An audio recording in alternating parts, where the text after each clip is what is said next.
kerangka persiapan sidang etik. Dan memang tadi ya suasananya adalah memang mengarah potensial untuk dituntut pada PTDH atau bahasa paling gampang pemecatan. Itu yang pertama. Yang kedua ya juga dalam karena kami lihat prosesnya, salah satu yang juga penting di samping memang persiapan untuk memutuskan itu adalah juga direkomendasikan untuk mulai melangkah pada pemidanaan.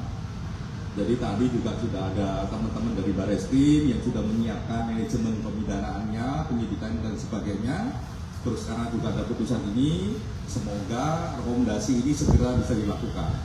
Jadi langkah-langkah bagaimana pemidanaan itu berlangsung. Jadi ada dua hal yang penting. Satu, dalam konteks kerangka etik, ya potensi besarnya adalah sampai level pemecatan. Terus dalam kerangka pemidanaan tadi memang disimpulkan ada potensi unsur-unsur pidana. Sehingga dua skema ini berjalan beriringan. Jadi tidak saling tunggu, jadi ini simultan, dan kami kira langkah ini adalah langkah yang baik, yang juga menjawab dua hal. Hal pertama adalah menjawab tuntutan langsung dari keluarga yang juga disampaikan kepada Kompolnas secara langsung dan juga disampaikan kepada Pak Kapolri waktu beliau bertemu langsung dengan keluarga. Yang berikutnya juga melihat tuntutan dari harapan besar dari publik agar kasus ini direspon dengan baik dengan model penegakan hukum yang juga baik. Nah sekarang proses itu sedang berjalan. Jadi saya ulangi lagi, proses tadi gelar untuk etik, muaranya ya kalau lihat konstruksi peristiwa dan sebagainya tadi dilihatnya potensi besarnya memang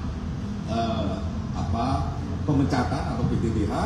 Yang berikutnya dalam konteks hukum yang lain itu muara besarnya memang ada potensi pidana, sehingga tadi direkomendasikan juga maju ke mekanisme pidana. Dan kami tadi ketemu sama rekan-rekan Bareskrim mengatakan bahwa persiapannya sudah dimulai sejak beberapa hari yang lalu dengan manajemen penyidikan. Nah, itu yang penting. Cukup?